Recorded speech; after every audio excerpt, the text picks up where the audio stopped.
देवी, देवी जी। काफी देर से तुम्हें आवाज दे रहा हूं। जी बताइए। तुम्हारे लिए खूबसूरत सा तोहफा लाया हूं। तोहफा मेरे लिए? क्या लाए हैं? खोलकर देख लो।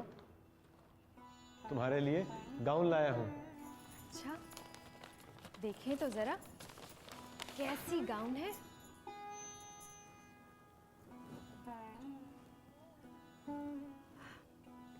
खूबसूरत है, लेकिन विलायती है। विलायती है तभी तो खूबसूरत है। आपको हमेशा विलायती चीजें क्यों पसंद आती हैं? तुम्हें पता है कि मुझे स्वदेशी चीजों से सख्त नफरत है, और तुम्हारा ये स्वदेशी चीजों से प्यार मुझे अच्छा नहीं लगता। आप अपने मुल्क से इतनी नफरत क्यों करते हैं? क्या आप इस मुल्क के नहीं हैं? हाँ, गलती से मैं इसी मुल्क का हूं, और मुझे बेहद अफसोस है कि मेरा जन्म इस मुल्क में हुआ। सारा आवाम स्वदेशी के रंग में रंगा हुआ है। जगह जगह पे लोग वतन परस्ती के नारे लगा रहे हैं, और एक आप हैं। अहमक है वो लोग जो स्वदेशी की बातें करते हैं। भला कभी किसी मुल्क को इस तरह आजादी मिली है? आपको अपने भाइयों का जरा भी ख्याल नहीं आता? ये लोग मुल्क के लिए अपनी जान तक न्यौछावर कर रहे हैं। क्या ये एक हिंदुस्तानी के लिए शर्म की बात नहीं होगी कि वो अपने थोड़े से फायदे के लिए सरकार का साथ देकर अपने भाइयों के साथ नाइंसाफी करें? मैं उन्हें अपना भाई नहीं समझता। लेकिन सरकार जो आपको तनख्वाह देती है वो इन्हीं की जेब से आती है। मुझे मतलब नहीं है कि मेरी तनख्वाह किसकी जेब से आती है। जिसके हाथों से मुझे तनख्वाह मिलती है वही मेरे मालिक हैं। लेकिन आवाम तो उन्हें ही अपना नेता मानती है जो स्वदेशी का नारा लगा रहे हैं। मैंने सुना है राजा नाम का एक नौजवान हमारे इलाके में आया है, और वो स्वदेशी की तशहीर के लिए काम कर रहा है, और बच्चे से लेकर बूढ़े तक राजा की एक आवाज़ पे मुल्क के लिए जान देने को भी तैयार है। तुम्हारी बातों से लगता है कि तुम भी राजा के लिए जान तक दे सकती हो, और राजा के लिए तुम्हारी ये हमदर्दी तुम्हें गलत रास्ते पे ले जा सकती है।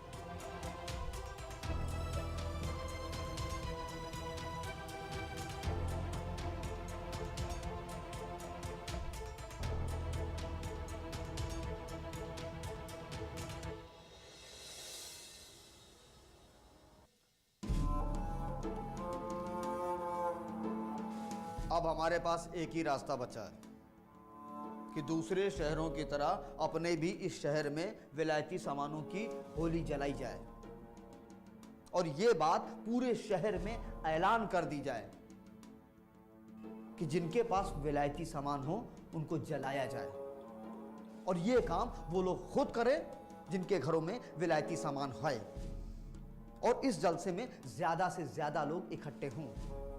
हमारे रजाकारों की कोशिश रहनी चाहिए कि इस जलसे में ज्यादा से ज्यादा औरतें शामिल हों। लेकिन आपको ये नहीं लगता कि औरतों को शामिल करना थोड़ा मुश्किल होगा? नहीं, बिल्कुल नहीं। औरतों को तैयार करना बहुत आसान है। आज पूरे मुल्क में औरतें स्वदेशी को लेकर तशहीर कर रही हैं। उनके अंदर पहले से कहीं ज्यादा अपनी आजादी को लेकर एक जज्बा है। इसलिए मुझको लगता है कि उनको तैयार करना मुश्किल नहीं होगा, आसान होगा। शायद आप ठीक कहते हैं। हम इस जलसे में ज़्यादा से ज़्यादा औरतों को शामिल करने की कोशिश करेंगे, और साथ ही साथ ये कोशिश करेंगे कि ज़्यादा से ज़्यादा विलायती सामान की होली जला सकें।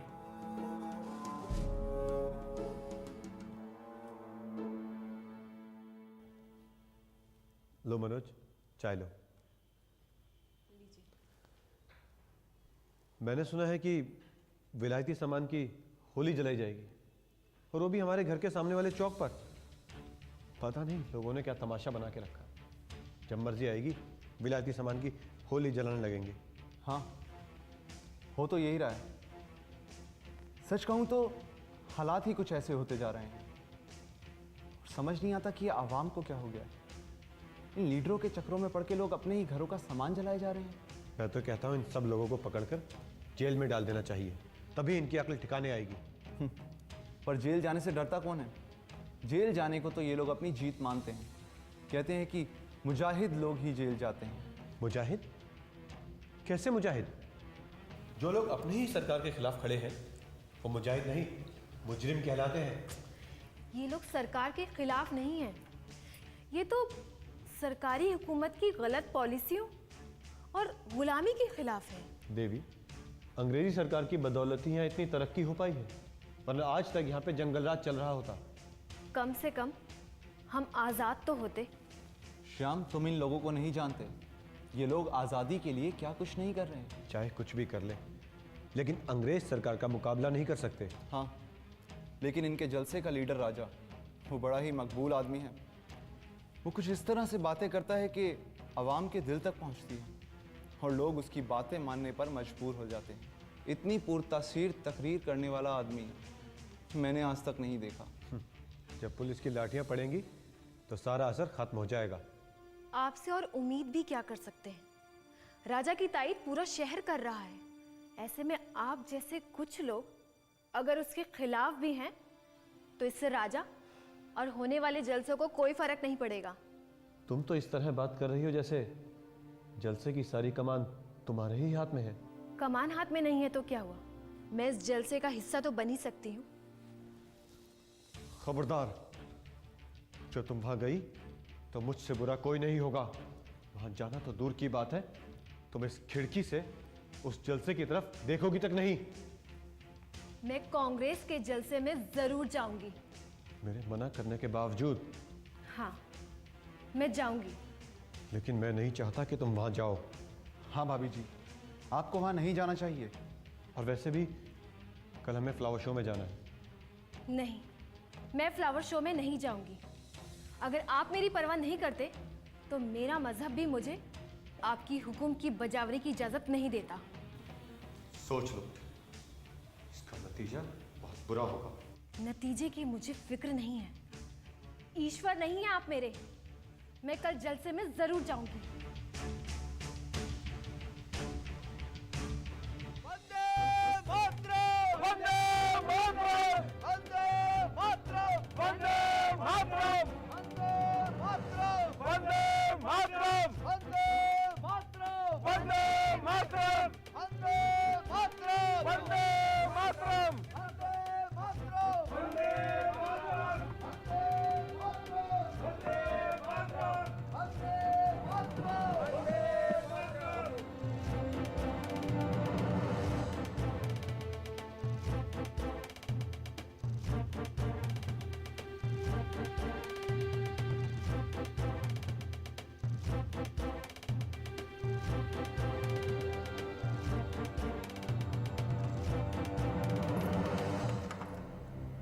तुम्हें अंदाजा है कि आज तुम्हारी वजह से मेरी कितनी बेइज्जती हुई है? मेरी वजह से बेइज्जती? मैंने ऐसा क्या किया है? क्यों? तुम जलसे में नहीं गई? हाँ, गई थी, लेकिन इससे आपकी बेइज्जती कैसे हुई? फ्लावर शो में सब लोग मुझ पर हंस रहे थे, मेरा मजाक उड़ा रहे थे वह सब। इसमें मजाक उड़ाने वाली कौन सी बात है? मैं वहां कोई पाप करने तो नहीं गई थी। तुम्हें पता है कि तुम्हारे जलसे में शामिल होने की वजह से मेरी नौकरी जा सकती है? जानती हूँ, लेकिन इसके बावजूद मैं खुद को इस तरह के जलसे में जाने से नहीं रोक सकती। अगर आगे भी ऐसे जलसे हुए तो मैं जरूर जाऊंगी। तो तुम्हें अपने शौहर की इज्जत और आबरू की फिक्र नहीं है?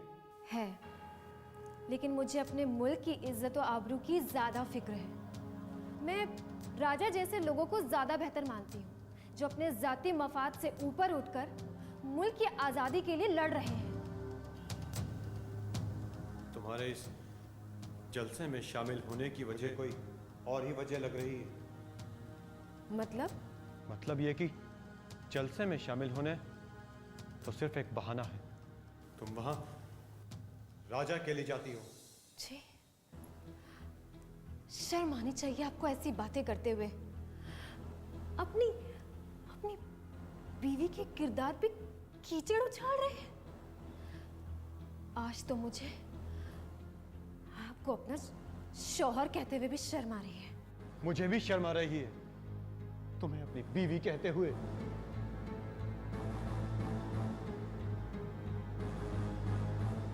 मैं सोचती थी कि एक ना एक दिन आपके अंदर का सोया हुआ हिंदुस्तानी जरूर जाग जाएगा और उस दिन आपको अपनी गलती का एहसास होगा और आप भी अपनी सरकारी नौकरी छोड़कर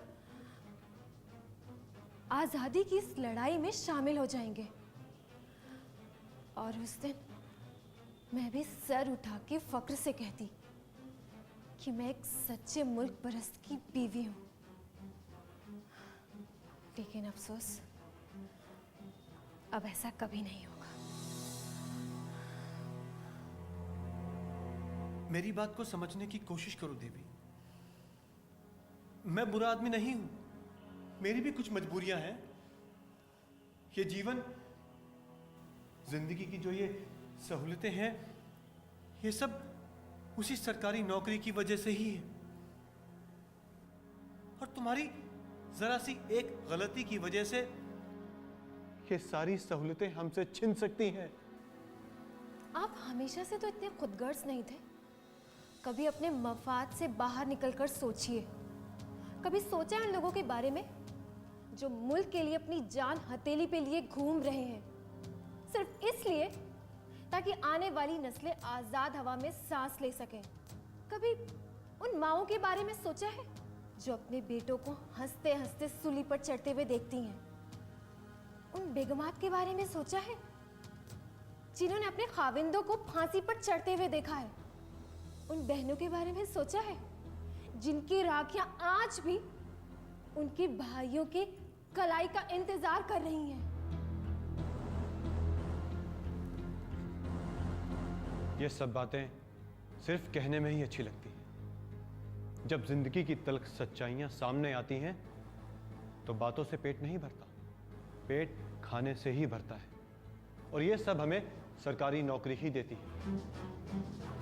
आपको अपनी नौकरी और अपने अफसरों पे बड़ा नाज है ना?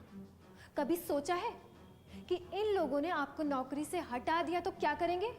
तब ये लोग आपकी मदद करने नहीं आएंगे, बल्कि आपके अपने ही आपकी मदद करेंगे। कभी कभी मुझे लगता है तुम खुद ही चाहती हो मेरी नौकरी चली जाए। ये तो मैं नहीं जानती, लेकिन इतना जरूर चाहती हूँ कि आपका नाम भी लोग इज्जत से लें, आपका नाम भी मुल्क परस्तों की फहरिस्त में शामिल हो। तुम्हें तो कोई भी बात समझाई ही नहीं जा सकती। तुम्हारे जो मर्जी में आए वो करो।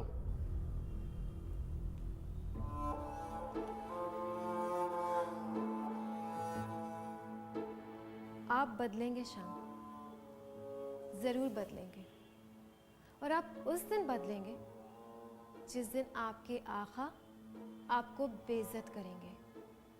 और उस दिन आपको एहसास होगा कि कौन अपना है और कौन पराया। और उस दिन का मैं इंतजार करूंगी। अब इस विशाल देश के अंदर हम क्या अंग्रेजों के गुलाम बन के रहेंगे? अभी ये हमारे लोग जुड़ेंगे तब हमारे अंदर एकता, तब ताकत से अंग्रेजों से। राजा जी नमस्ते। नमस्ते नमस्ते नमस्ते। मैं इधर से गुजर रही थी तो आप पे नजर पड़ी तो सोचा मिलती चलूं। बहुत अच्छा किया। उस दिन आपने जलसे में आकर बहुत अच्छा किया।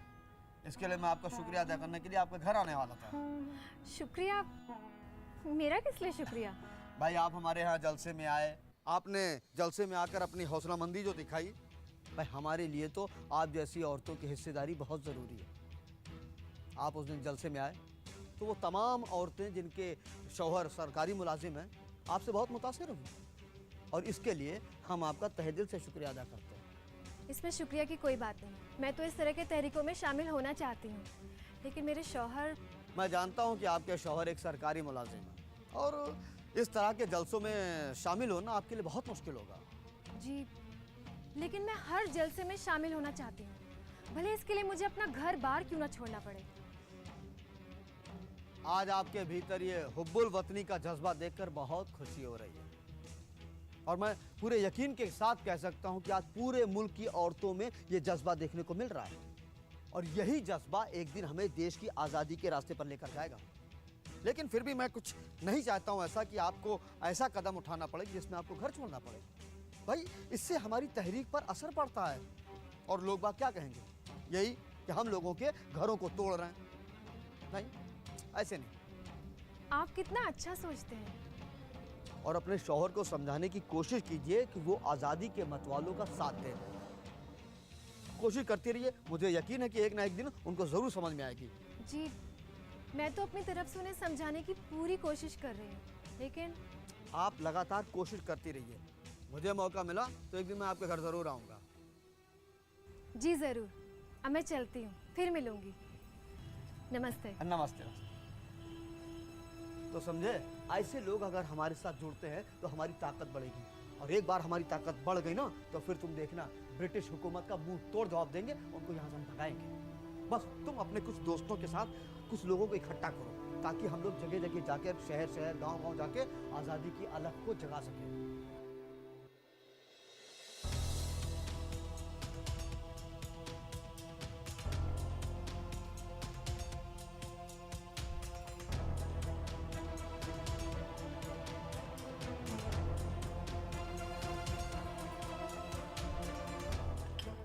किससे मिलकर आ रही हो?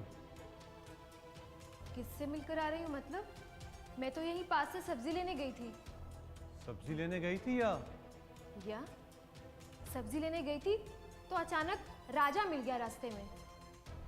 राजा मिल गया या तुमसे ही मिलने आया था? ये आप क्या कह रहे हैं? सचमुच राजा अचानक से रास्ते में मिल गया तो उस दिन वाले जलसे की बातें होने लगी। अब तुम मुझसे झूठ भी बोलने लगी हो। मैं भला आपसे क्यों झूठ बोलूंगी? ये झूठ नहीं तो और क्या है? राजा से मिलकर आ रही हो और कहती हो कि सब्जी लेने गई थी। न जाने तुम किस किस से मिलती होगी। फिर यमन मौजूदगी में यहाँ कौन कौन तुमसे मिलने आता होगा? ये क्या कह रहे हैं आप? आपके दिमाग में ना शक का कीड़ा पैदा हो गया है जिसे मैं नहीं निकाल सकती। देवी, अब भी कहता हूं कि समझ जाओ, वरना बाद में बहुत अफसोस करना पड़ेगा। आप भी अपने दिमाग से शक का कीड़ा निकाल दीजिए, वरना आपको अफसोस करने का भी वक्त नहीं मिलेगा। अब भी वक्त है, खुद को बदल दीजिए, मुझ पे लांछन लगाना बंद कीजिए। तुम हिंदुस्तानी कभी नहीं सुधर सकता। तुम यहाँ सरकारी ऑफिसर है और तुम्हारी वाइफ आंदोलनकारियों से मिली हुई है। साहब, ऐसी कोई बात नहीं। वो अपनी किसी सहेली के साथ उस जलसे में चली गई थी। वो तो उन लोगों को जानती तक नहीं साहब। झूठ मत बोलो, हमें सब पता है। तुम्हारी वाइफ पहले भी ऐसा काम कर चुकी है। साहब, इस बार माफ कर दीजिए, दोबारा ऐसी गलती कभी नहीं होगी। तुम पहले भी कई बार माफी मांग चुका। हमें पता है तुम इंडियंस कभी नहीं सुधर सकता। हमारा नमक खा के हमसे गद्दारी करेगा। नहीं साहब, मैं बहुत बरसों से सरकार के लिए काम कर रहा हूं और मेरे काम में आज तक कोई शिकायत नहीं आई। मैं अपनी वाइफ को समझाऊंगा, वो आइंदा से ऐसे किसी जलसे में नहीं जाएगी साहब। लेकिन तुम्हारे बात का यकीन कैसे करेगा? जो अपने मुल्क का नहीं हो सकता वो हमारे से क्या वफादारी करेगा? साहब, एक आखिरी मौका और दे दीजिए।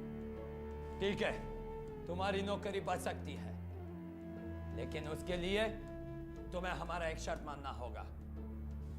शर्त? कैसी शर्त? तुम्हारी वाइफ को यहाँ आकर हमसे माफी मांगनी होगी। क्या? लेकिन लेकिन कुछ नहीं। अब जब तुम्हारी वाइफ यहाँ आकर हमसे माफी मांगेगा तब नौकरी पे आना। लेकिन साहब, यहां नौकरी मैं करता हूं, माफी भी मैं ही मांगूंगा, मेरी वाइफ नहीं। तुम हमसे जबान चलाता है, यू इडियट। मेरी वाइफ माफी नहीं मांगेगी, चाहे इसके लिए मुझे ये नौकरी छोड़नी ही क्यों ना पड़े। Get out from here.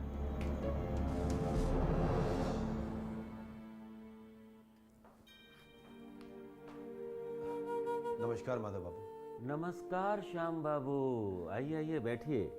कैसे हैं? बस ठीक हूँ, आप सुनाइए। सब खैरियत तो है? जी बिल्कुल खैरियत है। और आपके उस अंग्रेज साहब का मिजाज कैसा है? उस फिरंगी की बात ही ना छेड़े तो अच्छा होगा माधव बाबू। क्यों, क्या हुआ? पागल हो गया है, हमारे ही मुल्क में रहकर हम ही को बेइज्जत करता है। समझता क्या है वो अपने आप को? क्या बात है श्याम बाबू, कुछ साफ साफ बतलाइएगा तो मैं समझूंगा भी। समझ तो मैं ही लेता, लेकिन क्या करें, नौकरी जो है, वरना इतनी तो मैंने आज तक किसी लाट साहब की नहीं सुनी। श्याम बाबू, नौकरी तो मजबूरी का दूसरा नाम है, और फिर अंग्रेज की नौकरी, तौबा तौबा तौबा। इसीलिए मैंने बहुत पहले ही ऐसी नौकरी को लात मार दी थी, और अब बड़ी मसरत महसूस कर रहा हूं। आपने वाकई बहुत हिम्मत दिखाई माधव बाबू, मगर मैं बहुत बुरा फंसा हूं। ऐसी गफलत में हूं कि समझ नहीं पा रहा हूं कि किस जानिब जाऊं। हर मर्ज का इलाज है श्याम बाबू। आखिर मसला क्या है? अगर आप मुझे गैर ना समझें तो। अरे आप कैसी बातें करते हैं माधव बाबू, आप तो मुझे शर्मिंदा कर रहे हैं। दरअसल मसला सिर्फ इतना सा है कि उस दिन मेरी पत्नी कांग्रेस के एक जलसे में शिरकत करने चली, बस तो अंग्रेज उस बात पर चिढ़ गया, और मैंने उसे कहा भी कि अपनी पत्नी की गलती के लिए मैं आपसे माफी मांगता हूं, लेकिन वो कमबख्त इस बात पर अड़ गया कि गलती मेरी पत्नी ने की है तो लिहाजा माफी भी वही मांगेगी। बताओ, वो अंग्रेज है या शैतान? एक महिला की इज्जत की कोई परवाह नहीं उसको? आप ही बताइए। श्याम बाबू, क्या आप इन्हें नहीं जानते? इन अंग्रेजों का एक ही फलसफा है, फूट डालो, राज करो, डिवाइड एंड रूल। खैर, आप समझदार हैं, घर जाइए, आराम कीजिए, और हां, मेरी बात पर गौर जरूर फरमाइएगा। नमस्कार।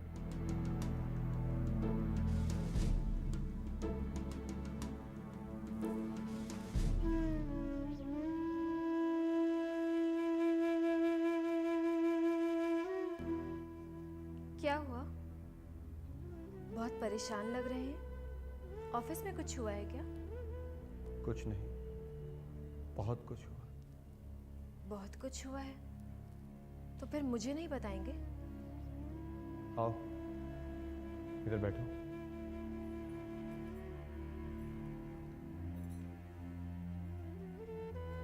आज ऑफिस में हमारे साहब ने हमें बहुत बेइज्जत किया। बेइज्जत किया? लेकिन क्यों? उस दिन तुम जलसे में गई थी ना, इसलिए। इसमें बेइज्जत करने वाली कौन सी बात है? हर हिंदुस्तानी आजादी चाहता है।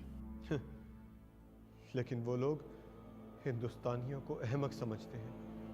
कहते हैं कि तुम उनसे माफी मांगोगी तभी हमारी नौकरी बचेगी। मैं उनसे? अगर आप चाहते हैं तो आपकी नौकरी की खातिर मुझे उनसे माफी मांगने में कोई एतराज नहीं। नहीं देवी, मुझे एतराज है। तुम उनसे किसी भी कीमत पर माफी नहीं मांगोगी। लेकिन आपकी नौकरी? नौकरी जाती है तो जाए, लेकिन अब वो लोग हिंदुस्तानियों की बेइज्जती करें, अब ये मुझसे बर्दाश्त नहीं होगा। तुम ठीक कहती थी देवी, अब मुझे आजादी का मतलब समझ में आ गया। मुझे तुमसे माफी मांगनी है। मैंने तुम पे शक किया। आपको अपनी गलती का एहसास हो गया, मेरे लिए उतना ही काफी है। आपको मुझसे माफी मांगने की कोई जरूरत नहीं है। नहीं देवी, मैंने तुम पर लांछन लगाया। माफी मांगकर मुझे इसका कुफारा अदा करने दो, और अपने इस गुनाह के लिए मुझे राजा से भी माफ़ी मांगनी है। सुबह का भूला यदि शाम को वापस आ जाए ना तो उसे भूला नहीं कहते श्याम बाबू। नहीं राजा, आप नहीं जानते कि मैंने देवी और आपको कितना गलत समझा। आप जैसे मुल्क परस्त पर भी मैंने शक किया। इसमें आपकी कोई गलती नहीं है श्याम बाबू। दरअसल आप घिरे ही ऐसे लोगों के बीच में थे जो आपको अपने ही भाइयों के खिलाफ भड़का रहे थे।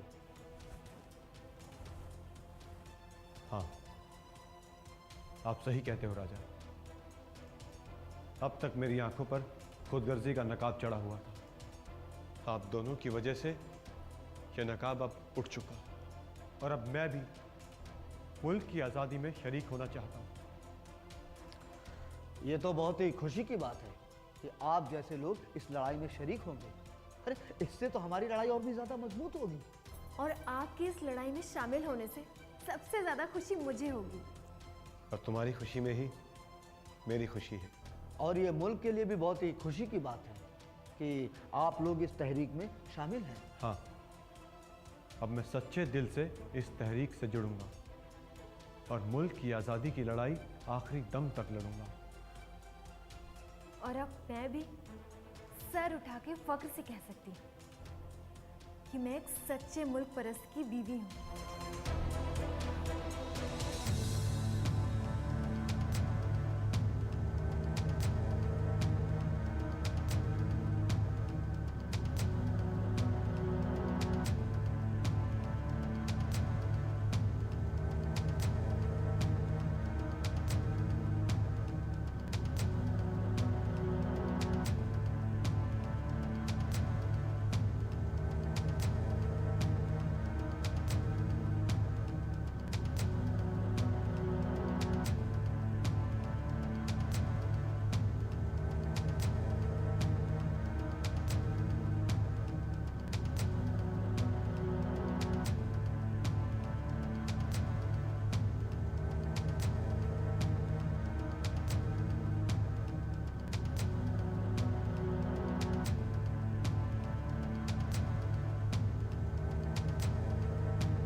कैसा लग रहा है मैडम? फेशियल कैसा लग रहा है? शादी के पहले आता है सीजन शादी.com का। आज ही डाउनलोड कीजिए।